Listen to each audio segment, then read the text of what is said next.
పరలోక ప్రార్థన చెప్పుకుందాం. పరలోకమందున మా తండ్రి, మీ నామం పరిశుద్ధపరచబడుగాక, మీ రాజ్యం వచ్చునుగాక, మీ చిత్తం పరలోకమందున నెరవేర్చినట్లు భూమి మీద నెరవేరుగాక. మా ఆహారం నేడు మాకు దయచేయము, మరణ అపరాధం చేసిన వారికి ఇష్ట ప్రకారం బాధలను క్షమించుము, మా శోధనలను ఏకాకి తప్పించుము. రాజ్యము, శక్తి, మహిమ నిరంతరం నీవైనావు తండ్రి. ఆమేన్. తండ్రి అయిన దేవుని నుండి, ప్రభువైన యేసుక్రీస్తు నుండి కృపయు సమాధానం మనందరికీ నుండును గాక. ముందుగా సేవకులకు సేవకురాళ్లకు నా వందన మరణాతులు తెలియపరుస్తా ఉన్నాను. అలాగనే పెద్దలకు, పరిచారకులకు, విశ్వాసులు కూడి వచ్చిన మీ అందరికీ కూడా నా వందన మరణాతులు తెలియపరుస్తా ఉన్నాను. ప్రియులారా, సహోదరులకి నేను కనిపించట్లేదు, వారే నాకు కనిపించట్లేదు. వీలైతే కొంచెం వెనక కూర్చోండి, లేదా కార్నర్లో ఇది ఇప్పుడు సహోదరులు కొంచెం సహాయం చేయండి, సైడ్లో పెట్టినా సరే. ప్రియులారా,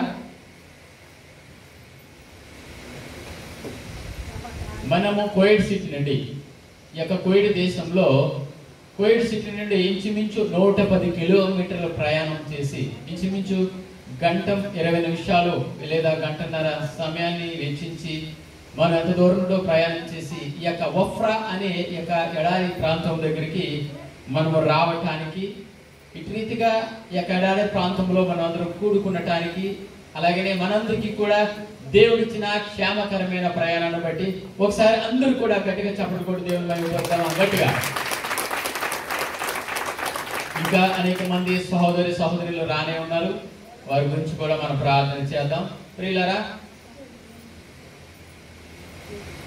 వీళ్ళైతే కొంచెం సౌండ్ పెట్టండి.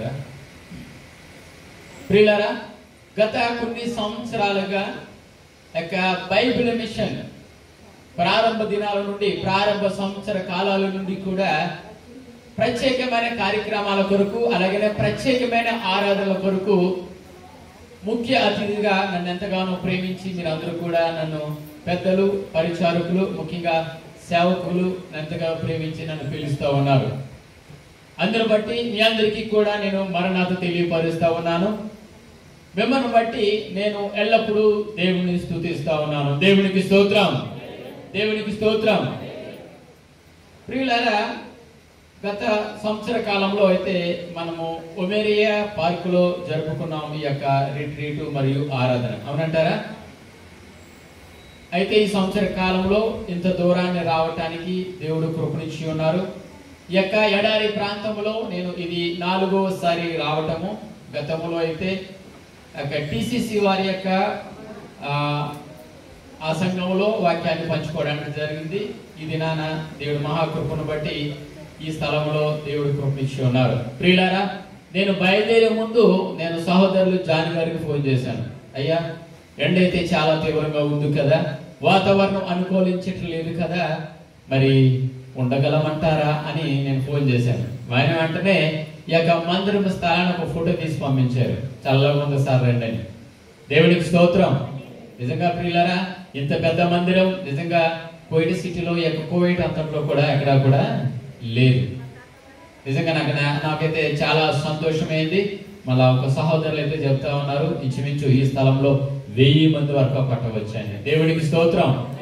అలాంటి స్థలంలో దేవుడు కృపనిచ్చి ఉన్నారు. అయితే అమ్మగారు చెప్పినట్లుగా అయ్యగారు కాలు పెట్టిన స్థలంలో 7 సంవత్సరాల తర్వాత 7 సంవత్సర కాలంలో మనం ఈ స్థలంలో అడుగు పెట్టడానికి కూడా దేవుడు కృపనిచ్చి ఉన్నారు. ప్రియులారా, నిజానికి మనమందరం కూడా ఈ స్థలము బాగుంది, చక్కగా ఇక్కడ ఉంది అన్నవారు ఒకసారి గట్టిగా చప్పట్లు కొడతారా? ప్రతి సంవత్సరం లేదా ప్రతి శుక్రవారం ఇలా బయటకు తీసుకెళ్తే బాగుంది కదా ప్రియులారా? మనసులో అనుకుంటున్నారు మీరు. ప్రతి శుక్రవారం కూడా ఇలా సెలవు కదండి, పొద్దున తీసుకుపోండి, చక్కగా ఏ అబ్దులీకో ఏ ఒఫరాకు లేదా కొత్త కొత్త ప్రాంతాలు తీసుకెళ్ళండి అని మీరు అందరూ మనసులో అనుకుంటున్నారు. సంతోషం. అయ్యగారితో ఆలోచన చేద్దాం, దేవుడు కృపనిస్తే. ప్రియులారా, నిజానికి మనందరము కూడా ఒక సముద్ర మధ్యలో ఉన్న ఒక ఐలాండ్, పైలాకాన్ అనే ఒక ఐలాండ్కి వెళ్ళాలని ఆలోచన కలిగి ఉన్నది. అయ్యగారితో నేను పంచుకున్నాను. ఈ యొక్క వాతావరణం అనుకూలించక వఫ్రా అనే ఎడారికి వెళ్తే బాగుంటుందని పెద్దలు నిర్ణయించినట్టుగా ఈ దినాన్ని ఇక్కడికి వచ్చి ఉన్నాం. ఎందుకు సముద్రం మధ్యలో తీసుకువెళ్ళాలని నాకు ఆలోచన కలిగిందంటే, ఇక్కడైతే మీరు ఎవరో మాట అనట్లేదు. సముద్రం మధ్యలో తీసుకెళ్తే మాట అనకపోతే ఏం జరుగుతుందండి? చెప్పాలి మీరు, ఏం జరుగుతుందండి? భయం ఉంది, చూసేస్తామని. అందుని బట్టి సరేలే దేవుడి చిత్తమైతే మరొకసారి వెళదామని అయ్యగారు చెప్పడం జరిగింది. ప్రార్థన చేయండి. నిజంగా మంచి ఆలోచన. ప్రతి సంవత్సర కాలం కూడా మనము ఈ దినాన ఒక రోజున ఇలా ఔటింగ్ బయటికి వెళ్ళటము, చక్కగా దేవుని ఆరాధించటము మనం దేవుడిచ్చిన మహాకృప. దేవునికి స్తోత్రం. ప్రియులారా, ప్రార్థన చేయండి. దేవుడి చిత్తమైతే మరొకసారి ఇంకొక సంవత్సరంలో మనం అందరం కూడా ఇంకొక అంతమందిని మనము కలిసి వారితో కలిసి ప్రార్థన చేయటానికి. ప్రియులారా, ఈ రోజు శుక్రవారం కనుక మీరు అనుకోవచ్చు, అయ్యా మనం బయటకు వచ్చేము కదా, ఈ రోజు కూడా వాక్యము ఆరాధన మీరు అనుకోవచ్చు. అయితే శుక్రవారం కనుక మనం ఆరాధన క్రమం తప్పకూడదు. అయితే కొంత సమయం, మరి ఎక్కువ కాదు, కానీ ఇప్పటికే చాలా సమయం అవుతుంది. 1:20 అవుతా ఉంది. నిజానికి ఇది భోజనం సమయం, అవునంటారా?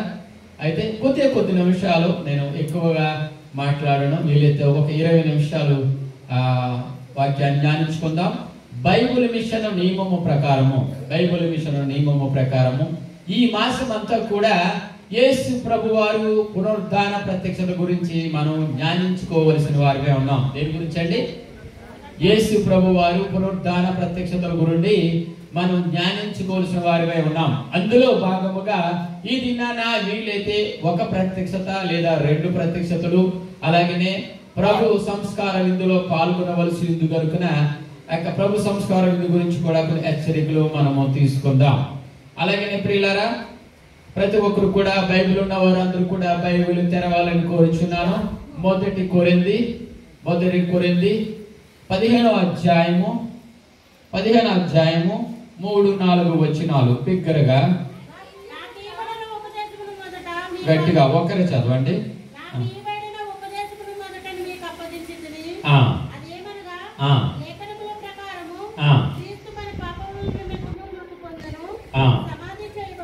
సమాధి చేయబడును, లేఖనముల ప్రకారము చాలమ్మా.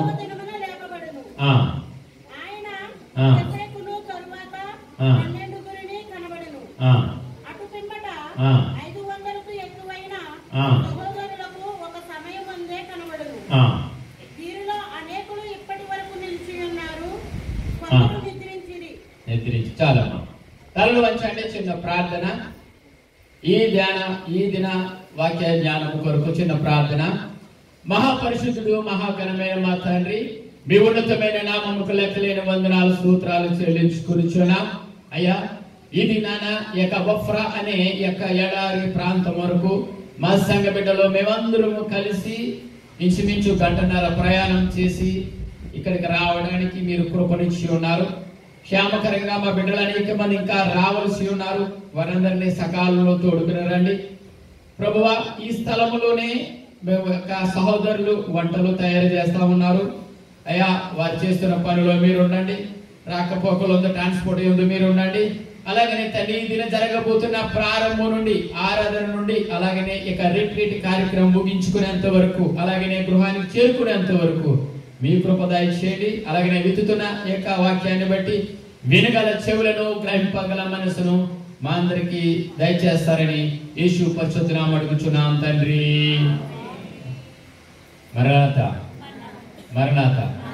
ప్రియులారా, చదువుబడిన యొక్క వాక్య భాగం, ఈ దిన వాక్య భాగము పునరుద్ధాన ప్రత్యక్షత అనుభవాలు. ఏంటండి? పునరుద్ధాన ప్రత్యక్షత అనుభవాలు. ప్రియులారా, చదువుబడిన వాక్య భాగంలో పునరుద్ధానంలో ఆయన మహిమ, పునరుద్ధానంలో ఆయన కనబరిచిన ప్రేమ, పునరుద్ధానంలో సంఘము పొందుచేయు నిక్షిప్తమైన మహిమను గురించి ఈ అధ్యాయంలో మనకు రాయబడి ఉంది. దేవునికి స్తోత్రం, దేవునికి స్తోత్రం. భోజనాలు రెడీగా ఉన్నాయి ప్రియులారా, గట్టిగా చెప్పండి. దేవుని స్తోత్రం. ప్రియులారా, ఆయన మరణమును, సమాధిని, అలాగనే ముద్రను ఆయన గెలిచి ఆయన పునరుద్ధానుడయ్యాడు. ప్రియులారా, క్రైస్తవులైన మనందరికీ కూడా ఆయన పునరుద్ధానం చాలా ప్రాముఖ్యమైనది. ఒకవేళ ఆయన పునరుద్ధానుడు కాకపోతే అపోస్తలుడైన పౌలు గారు చెప్తారు, మన విశ్వాసము వ్యర్థమట, ఆయన శిలువ త్యాగము వ్యర్థమట. క్రైస్తవులైన మనందరికీ కూడా పునరుద్ధానము చాలా ప్రాముఖ్యమైనది. దేవునికి స్తోత్రం. ప్రియులారా, ఆయన ప్రత్యక్షత, యేసు ప్రభు వారు పునరుద్ధానుడైన ఆయన ప్రత్యక్షత ఆయన ప్రేమించుచున్న వారికి, ఆయన వెంబడించుచున్న వారికి, అలాగే ఆయన వెతుకుచున్న వారికి అందరికీ కూడా అనుదినము కూడా ఆయన అనుగ్రహించే వారిగా ఉన్నారు. దేవునికి స్తోత్రం. ఆయన ప్రత్యక్షత కొరకు మనం ఎదురు చూడాలంటే ఆయన వెంబడిస్తున్న వారికి, ఆయన ప్రేమిస్తున్న వారికి అనుదినము ఆయన అనుగ్రహించేవాడిగా ఆయన ఉన్నాడు. దేవునికి స్తోత్రం. ప్రియులారా, అసలు ప్రత్యక్షత అంటే ఏంటి? ప్రత్యక్షత అంటే ఏంటి? చదవబడిన వాక్య భాగంలో యేసు ప్రభు వారు అనేక మందికి ఆయన కనబడ్డారు. ఆయన పునరుద్ధానుడై అనేక మందికి కనబడ్డారు. అయితే అతి కొద్ది మందితో ఆయన మాట్లాడి ఉన్నారు. మన బైబిల్ మిషన్ సూక్ష్మ ప్రార్థన ఏంటి చెప్పగలుగుతారా పిల్లరా?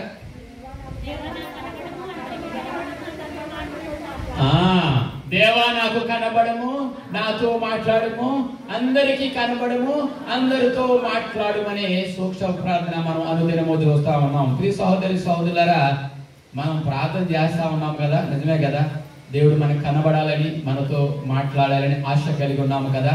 ఆశ కలిగి ఉన్న వారు ఒకసారి గట్టిగా చప్పట్లు కొట్టండి, గట్టిగా చప్పట్లు కొట్టాలి ప్రియులారా. ప్రియులారా, మనం జాగ్రత్తగా చూసినట్లయితే మొదటి ప్రత్యక్షత, మొదటి దర్శనము, మొదట ఆయన ఎవరితో మాట్లాడారు, ఎవరికి కనబడ్డారు, ఎవరితో మాట్లాడారని మనం చూస్తే మార్కు సువార్త 16వ అధ్యాయము 9వ వచనం బిగ్గరగా, ఆదివారం తెల్లవారినప్పుడు వెళ్ళగొట్టిన మగ్దలేనే మరియకు మొదట, మగ్దలేనే మరియకు మొదట, అందరూ చెప్దామా, మగ్దలేనే మరియకు మొదట అంటే లాస్ట్ కనబడని చెప్తారా మీరు? మగ్దలేనే మరియకు, మగ్దలేనే మరియకు మొదట కనబడే కారణం ఏంటో తెలుసా? తన సమస్తమును విడిచిపెట్టి దేవుని వెంబడించిందంట. దేవుని స్తోత్రం. సమస్తమును విడిచి దేవుని వెంబడించిందట. అంత మాత్రమే కాదు కానీ యేసు ప్రభువారిని ఎంతగానో ప్రేమించిందట. దేవుని స్తోత్రం. యేసు ప్రభువారిని ఆవిడ ఎంతగానో ప్రేమించిందట. ప్రేమించడమే కాదు, సేవించిందట. మీరు అనుకోవచ్చు ప్రేమించడం సేవించడం ఒకటే కదా అని అనుకోవచ్చు. ఒకటి కాదు ప్రియులారా. సేవించడం వేరు, ప్రేమించడం వేరు. ప్రేమించడం మనందరికీ తెలుసు. మనలో మనం అందరం చాలా ప్రేమించుకుంటున్నాం. ప్రేమించుకోవట్లేదా? ప్రభు ప్రేమలో మనం ఏం చేసుకుంటున్నామో ప్రేమించుకుంటున్నాం. సేవించడం అంటే ప్రియులారా, మన జీవితంలో ప్రథమ స్థానం మనం ఎవరికి ఇస్తున్నామో వారిని మనం సేవించినట్లు. మన జీవితంలో మనం ఈ ప్రథమ స్థానం దేనికి ఇస్తున్నామో వారిని మనము సేవించినట్లు. ఇక్కడ మగ్దలేని మరియ మొదటి స్థానము, ప్రథమ స్థానము యేసు ప్రభు వారికి ఇచ్చిందట. దేవునికి స్తోత్రం. ప్రియులారా, ఈ దినాన మనం ఒక అంశాన్ని జ్ఞాపకం చేసుకుందాం. దేవుని సన్నిధిలో ఉన్న మనము మొదటి స్థానము దేవునికి ఇస్తే, ప్రథమ స్థానము దేవునికి ఇస్తే, నువ్వు ఇతరుల కొరకు అన్యాయంగా మాట్లాడవు, ఇతరుల కొరకు తప్పుడు సాక్ష్యము పలకవు, ఎలాంటి వారినైనా ప్రేమిస్తావు, ఎలాంటి వారినైనా నువ్వు క్షమించగలుగుతావు. ఒకవేళ మన కళ్ళ ఎదుట అన్యాయం కనబడుతున్నప్పటికీ కూడా మనము దేవుడికి ప్రథమ స్థానం ఇస్తున్నాము కాబట్టి వారి ఎడల దేవునికి ప్రార్థించేవారిగా మనం ఉంటాము. దేవునికి స్తోత్రం. గట్టిగా చప్పట్లు కొడదామా?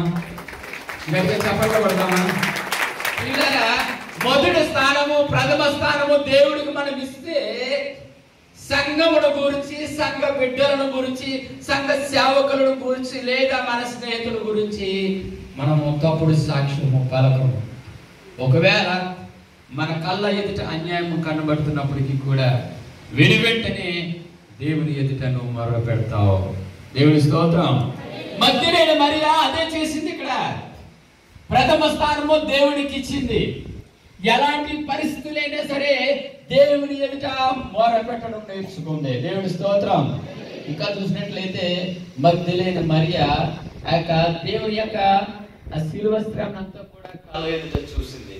యేసు ప్రభువాన్ని సిలువ వేసినప్పుడు అచ్చటనే ఆ సహోదరి ఉంది. దేవునికి స్తోత్రం, దేవునికి స్తోత్రం. పిల్లరా, మొదటిగా దేవుడు మనతో దర్శించాలి. నశించిన దానిని, నశించిపోయిన వారిని రక్షించడం కొరకు, వెతికి రక్షించడం కొరకు ఆయన వచ్చారు.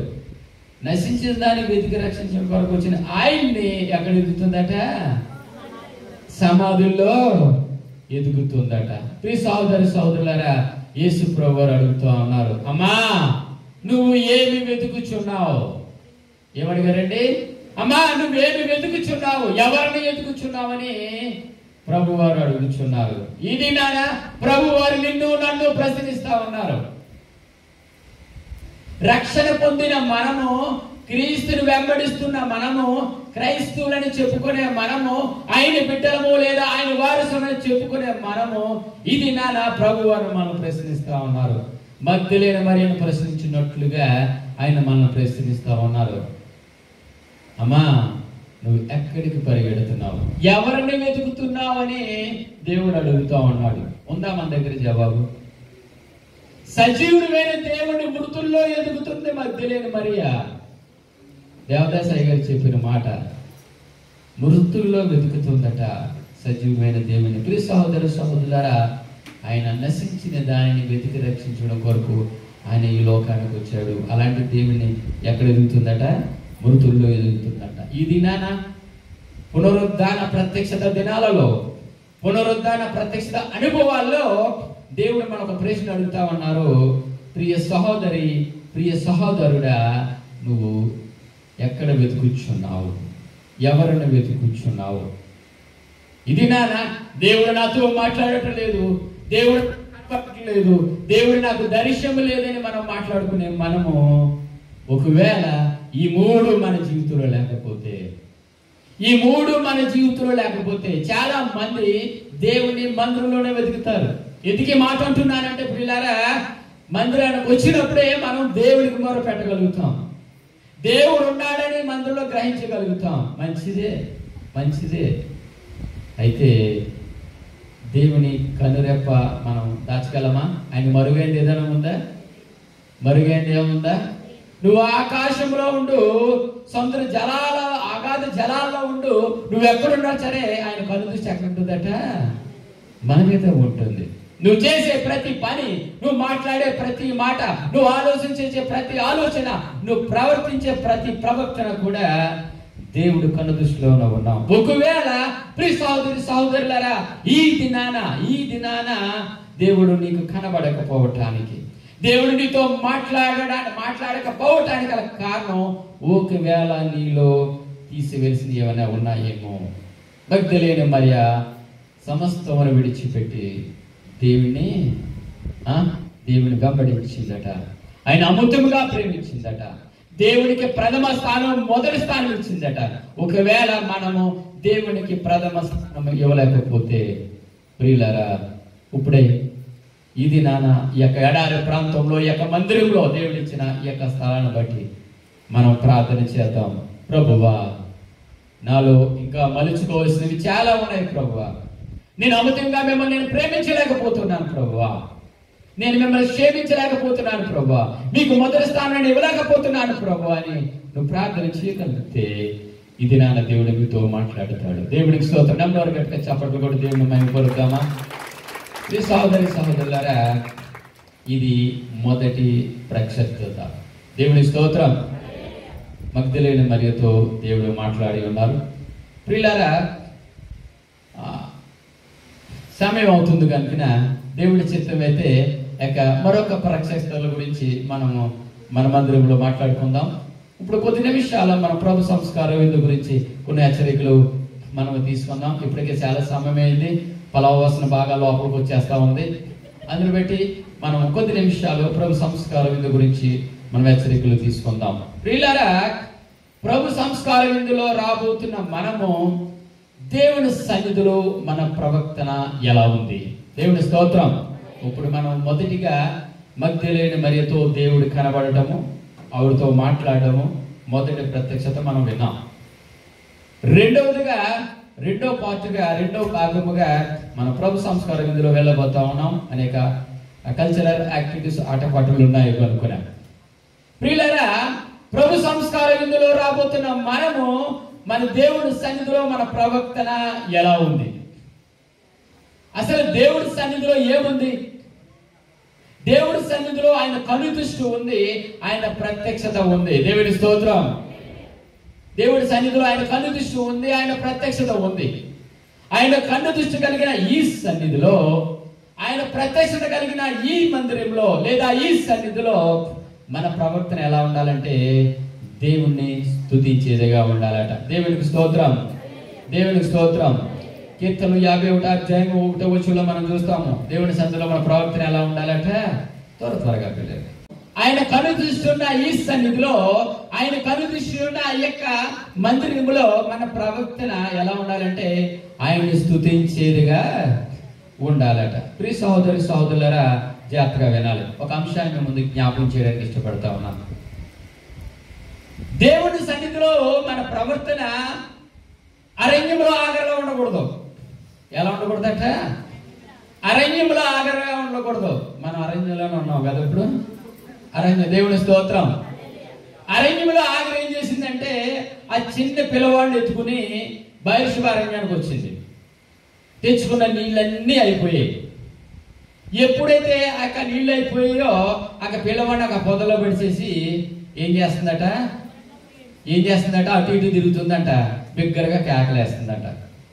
ప్రియ సహోదరి సహోదరులారా, బయర్షిబ అరణ్యం అనగా నీటి ఊటలు కలిగిన అరణ్యం. నీటి ఊటలు కలిగిన అరణ్యంలో ఆగరకు నీళ్లు కనబడలేదు. దేవుని స్తోత్రం. నీటి ఊటలు కలిగిన అరణ్యంలో కాగరకు నీళ్లు కనబడలేదు. అటు ఇటు తిరుగుతుందట. ఈ అటు ఇటు తిరిగే లక్షణం ఎవరిదండి? సాతానుడిదే. ఎవరు చెప్పారమ్మా? దేవునికి స్తోత్రం. ఏబు గ్రంథంలో కూడా సాతాను అదే చెప్తాడు, నేను అటు ఇటు తిరిగి వచ్చాను. ఈ అటు ఇటు తిరిగి వారి లక్షణం ప్రియులారా, ఈ అటు ఇటు తిరిగే వారి లక్షణం ఒక స్థిరత్వం ఉండదు, ఒక నిర్దేశం ఆలోచన ఉండదు. ఈ దినాన మందిరంలో మనం ఉంటున్న మనమందరం కూడా అటు ఇటు తిరిగి వాళ్ళగా ఉన్నాం. నిజం చెప్పాలంటే మంచి వాక్య జ్ఞానం కలిగి ఉన్నాం, మంచి ఆరాధన కలిగి ఉన్నాం, మంచి ప్రార్థన కలిగి ఉన్నాం, మంచి ప్రసంగిము. అయితే మన ప్రవర్తన అటు ఇటు తిరిగేవారుగా మనం ఉన్నాం. మనం సహకరించే వారిని చెడగొడతాం. దేవుని స్తోత్రం. ఇదే అటు ఇటు తిరగడం. రావాల్సిన చోటుకే వచ్చింది ఆగరు, నీళ్లున్న చోటుకే వచ్చింది. అయితే ఏం కనబడలేదంట? ఆగరుకు నీళ్లు కనబడలేదట. ప్రియ సహోదరి సహోదరులారా, ఈ దినాన మనము కూడా రావలసిన చోటుకే వచ్చాము. ప్రార్థించవలసినగానే ప్రార్థిస్తున్నాము, వాక్యం వినవలసినగానే వింటున్నాము, ఆరాధించినట్టుగానే ఆరాధిస్తా ఉన్నాం. మన జీవితంలో అన్ని బాగున్నాయి, కానీ ఏమి లేదట. అటు ఇటు తరగతత్వం, వ్యతిరేకతలు, ఆలోచనలు, తప్పుడు సాక్ష్యాలు, నిందలు, నిస్పృహలు. ఈ దినాన ఆగరు నీటి ఊటలు కలిగిన ప్రాంతంలో నీళ్లు దొరకపోవడానికి కారణం ఏమిటంటే ఆవిడ యొక్క ఆలోచన విధానం. ఈ దినాన ప్రియ సహోదరి సహోదరులారా, రావాల్సిన చోటుకే మనం వచ్చాము. పొందుకోవాల్సిన దేవుని మనం ఎందుకు పొందుకోలేకపోతున్నామంటే దేవునికి స్తుతించవలసిన విధంగా మనము స్తుతించలేకపోతున్నాం. దేవుడి సన్నిధిలో మన ప్రవర్తన దేవుడిని స్తుతించేదిగా ఉండాలి. మన స్తుతి మన స్థితిని మారుస్తుంది. దేవుడి స్తోత్రం, దేవుడి స్తోత్రం. ప్రియులారా, ఒకసారి స్తుతించి చూడు, మన స్థితి మారిపోద్ది. ప్రియులారా, కొద్ది నిమిషాల్లో మనం ప్రభు సంస్కార విధిలో రాబోతున్న మనము మన సన్నిధిలో, దేవుడి సన్నిధిలో మన ప్రవర్తన దేవుని స్తుతించేదిగా ఉండాలి. అలాగనే రెండోదిగా మనం చూద్దాము, మన దేవుడి సన్నిధిలో మన ప్రవర్తన ఏం చేయాలి? రెండవదిగా ప్రార్థించేదిగా ఉండాలి. కీర్తనలు 18:16 ఎవరు చదవద్దులే ప్రియులారా. దేవుని సన్నిధిలో మన ప్రవర్తన రెండవదిగా ప్రార్థించేదిగా ఉండాలి. ఎవరి కొరకు ప్రార్థించాలి? సంఘము కొరకు, సంఘ బిడ్డల కొరకు, సంఘ అవసరతల కొరకు మనం ప్రార్థించే, దేశము కొరకు, వాతావరణం కొరకు, అధికారుల కొరకు మనం ప్రార్థించేవారుగా ఉండాలి. ఇది నా ప్రియులారా, దేవుని గురించి మాట్లాడేవారు ఎక్కువైపోయారు, దేవునితో మాట్లాడేవారు తక్కువైపోయారు. ప్రసంగికులు ఎక్కువైపోయారు, ప్రార్థించేవారు తక్కువైపోయారు. అంటే ప్రసంగికులు వద్దనేనా అన్నట్లే. 100 మంది ప్రసంగికుల కన్నా ఒక ప్రార్థనాపరుడు మిన్న. దేవుని స్తోత్రం. పరిశుద్ధ గ్రంథంలో ప్రార్థన ఎంత శక్తివంతమైందంటే ప్రియులారా, మనలాంటి వారు కూడా వారి ప్రార్థన ద్వారా ఈ సృష్టిని వారు తలకిందులు చేయగలిగారు. దేవుని స్తోత్రం. నెంబర్ గట్టిగా చెప్పడం కూడా దేవుని మహిమ కలుగును. వారి యొక్క శక్తివంతమైన ప్రార్థనతో ఈ సృష్టిని వాళ్ళు మార్చగలిగారు. అలాంటి ప్రార్థన మనము కలిగి ఉండాలి ప్రియులారా. ప్రార్థన దేవుని సన్నిధిలో మనము ప్రార్థించే, మన ప్రవర్తన ప్రార్థించేదిగా ఉండాలి. ఎప్పుడు కూడా మనకు అది కావాలా, మనకి ఇది కావాలని కాదు, కానీ ఎప్పుడు కూడా ఇతరుల కొరకు నువ్వు ప్రార్థన చేయాలి. క్రైస్తవులైన మనం ఇతరుల కొరకు ప్రార్థన చేయగలుగుతామో ఆ క్షణం నుండి కూడా దేవుడు మనకేం అవసరతలను తెలుసుకుంటాడు. ప్రియులారా, మనకి ఏం కావాలో దేవుడు తెలియదు అంటారా? మనం అడిగితే గాని 10 సార్లు నాకు అక్కమ్మ కావాలని దేవుడు తెలియదు అంటారా? మన చిత్తం ఆయన ఎడల మన చిత్తం ఏముందో, ఆయన చిత్తం ఏముందో మన ఎడల ఆయనకు తెలుసు. అయితే కన్నీటితో మనం మొరపెట్టగలగాలి. అలాగే మన అవసరం కొరకు ప్రార్థన చేయదని అన్నట్లేదు, కానీ ప్రాముఖ్యంగా సంఘము కొరకు, సంఘ అభివృద్ధి కొరకు, సంఘ బిడ్డల కొరకు, సంఘ అవసరతల కొరకు, సంఘంలో ఉన్న బిడ్డల యొక్క అవసరతల కొరకు, ఇతరుల అవసరతల కొరకు నువ్వు ఎప్పుడైతే కన్నీరు కార్చగలుగుతావో ఆ క్షణం నుండి కూడా దేవుడు నిన్ను వృద్ధి చేస్తాడు. దేవునికి స్తోత్రం. ప్రియులారా, కొద్ది నిమిషాల్లో ప్రభు సంస్కార విధిలో రాబోతున్నాం. మనము దేవుని సన్నిధిలో మన ప్రవర్తన ప్రార్థించేదిగా ఉండాలట. దేవుని స్తోత్రం. మూడవదిగా మలాకి గ్రంథం 3:10 ఎవరు చదవద్దులే కానీ ప్రియులారా, దేవుడి సన్నిధిలో మన ప్రవర్తన ఎలా ఉండాలంటే, మనం చెల్లించవలసిన అర్పణలు ఎలా ఉండాలట? శ్రేష్టమైనదిగా ఉండాలట. దేవుని స్తోత్రం. మనం చెల్లించవలసిన అర్పణలు శ్రేష్టమైనదిగా ఉండాలట. దేవుడు మనకిచ్చిన ఉద్యోగాన్ని బట్టి, దేవుడు మనకిచ్చిన అనుకూల పరిస్థితులను బట్టి, దేవుడు మనకిచ్చిన అవకాశాన్ని బట్టి, దేవుడికిచ్చే విషయంలో చాలా మంది, నేను చాలా సార్లు విన్నాను, నువ్వెంత ఎత్తనవే కావు అంట. నిజం ప్రియులారా, నిజం. క్షమించండి మాట్లాడుతున్నాను. మలాకి గ్రంథంలో దేవుడికి ఇవ్వాల్సింది దేవుడికి ఇవ్వాలి. మన దేవుడు పేదవాడు కాదు ప్రియులారా. మన దేవుడు పేదవాడు అండి. దేవుడికి ఇచ్చి నష్టపోయింది ఎవరు కూడా లేరు. మన దేవుడు పేదవాడు కాదు. దేవుడు మనకి ఇచ్చిన ఆ యొక్క దశమ భాగం అయితేనేమి, కృతజ్ఞత కానుకైతేనేమి, మరి ముఖ్యంగా ఇలాంటి ఔటిక కార్యక్రమానికి నాకు తెలుసుంటే చాలా ఖర్చు అయి ఉండొచ్చు. అయితే ఇలాంటి కార్యక్రమంలో ప్రియులారా, మీ పాలు పంపులు ఉన్నాయా? ఖచ్చితంగా ఏదో విధంగా మీ పాలు పంపులు ఇలాంటి కార్యక్రమంలో ఖచ్చితంగా ఉండవలసిందే. దేవుని స్తోత్రం. ఎందుకంటే దేవుడిచ్చిన యొక్క జీవాన్ని బట్టి, దేవుడిచ్చిన ఉద్యోగాన్ని బట్టి, దేవుడిచ్చిన అనుకూల పరిస్థితులను బట్టి ప్రియులారా, ఎంతమందో ఈ దినాన్ని చూడలేని వాళ్ళు ఎంతమందో ఉన్నారు. కాదంటారా? మనకంటే మహామహిళలు, గొప్పవారు అనబడిన వారు ఈ దినాన సజీవ లెక్కలో లేరు. ఈ దినాన్ని మనం ఉన్నాము. ఇంచుమించు 1.5 గంట ప్రయాణం చేసి ఒక ప్రాంతానికి రాగలని దేవుడు కృపనిచ్చారు. ఎంత చల్లటి వాతావరణం ఉన్నదని మనం ఊహించామా? అనుకున్నారా? ఇందులో చాలా మంది నన్ను అడిగిన వారే ఎలా ఉంటుందని భవిష్యంలోనే. దేవునికి స్తోత్రం. వీళ్ళారా, దేవుడిచ్చిన అనుకూల పరిస్థితిని బట్టి దేవుడికి మనం శ్రేష్టమైన ఇచ్చేవారుగా ఉండాలి. ఒకసారి దేవుడికి ఇచ్చి చూడు, లేములో దేవుడికి నువ్వు ఇచ్చి చూడు, దేవుడిని ఎంతగా ఆస్వాదించుతాడో దేవుడు యొక్క రుచిని లేదా యొక్క అవకాశాన్ని చూడగలుగుతాం. ఒక సందర్భాన్ని సమయం అవుతుంది కనుక అయ్యగారు నాకు 20 నిమిషాలు చెప్పారు, చాలా సమయం అవుతుంది. ప్రియులారా, ఒక అంశాన్ని చివరిగా, నాలంటోడు అంటేనే బాగుంటుంది. నాలంటోడు కొంచెం బాగా లావుగా ఉన్నాను అనుకోండి అయ్యగారు కాదంటున్నారు, లావన్నదానికి అర్థమవుతుంది. సర్లేండి అయ్యగారు. కొన్ని నాలంటోడు అన్నానండి, ఎవరన్నా అంటే మళ్ళీ బాధపడతారు, మళ్ళీ ఈ ఒప్పరాలు నాకు రిస్క్ చేస్తారు. పై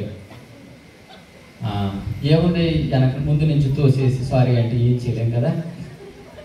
అందు గురించి నాలంటోడు లావుగా ఉన్నానని అందరూ అంటున్నారు కాబట్టి ఏంటి నేను జిమ్లో జాయిన్ అయ్యానట. జిమ్ అంటే తెలుసు కదా, వ్యాయామశాల, లిఫ్ట్లు ఎక్కేది, బరువులు తీసుకేది బాగా. ఆ యొక్క జిమ్ డ్రెస్ వేసుకున్నానట, అంటే టైట్ ప్యాంటు బంజేలు ఉంటుందిగా. తర్వాత బ్యాండేజ్ పెట్టుకున్నానట, ఆ క్యాప్ పెట్టుకున్నానట, ఆ షూ కూడా వేసుకున్నానట.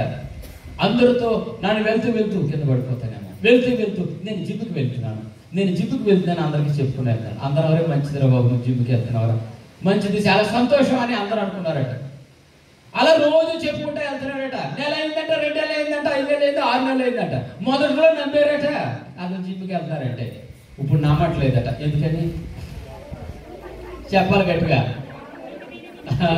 మీ అందరికి బాగా తెలుసు పిల్లలు. మొదట్లో ఎలా ఉన్నాడో ఈ 6 నెలలు అయిన తర్వాత కూడా ఇప్పుడు కూడా అలాగట. అయితే వెళ్ళవలసిన చోటకే వెళ్తున్నాడు, జిమ్కే వెళ్తున్నాడు. అయితే చేయవలసిన వ్యాయామం చేయట్లేదు. ప్రియులారా, ఈ దినాన రావాల్సిన స్థలానికే మనం వచ్చాము, రావాల్సిన మందిరానికే వచ్చాము. అయితే చేయవలసిన కార్యక్రమాలు మనం చేయకపోతే పొందుకోబోయే దీవెను ఆశీర్వాదాలు మనం పొందుకోలేకపోతామేమో. ప్రియ సహోదరులారా, మరికొద్ది క్షణాల్లో మన ప్రభు సంస్కారం ఇందులో పాల్గొతున్నాం. మనకి మొదటిగా మన ప్రవర్తన స్తుతించేదిగా ఉండాలి, స్తుతి ఉండాలి నీలో. రెండవదిగా మన ప్రవర్తన ప్రార్థించేదిగా ఉండాలి. సంఘము కొరకు, సంఘ బిడ్డల కొరకు ఆసక్తి కలిగి నువ్వు ప్రార్థన చేయగలగాలి. ఒకవేళ నువ్వు నీ కళ్ళ ముందు నీకు అన్యాయంగా కనపడవచ్చు, కానీ దాని కొరకు నువ్వు భారం కలిగి ప్రార్థన చేయగలగాలి. అప్పుడే నువ్వు అనుకూల పరిస్థితులు నువ్వు చూడగలుగుతావు. మూడవదిగా ప్రియులారా, దేవుడు మనకి ఇచ్చిన అనుకూల పరిస్థితులు బట్టి, ఉద్యోగాన్ని బట్టి నువ్వు దేవుడికి ఇచ్చే విషయంలో శ్రేష్టమైనదిగా ఇవ్వాలి. అనేక సంఘాల్లో నేను చూస్తాను, ఇప్పటికీ మారని రోగాలు వేసేవారు అనేక మందులు.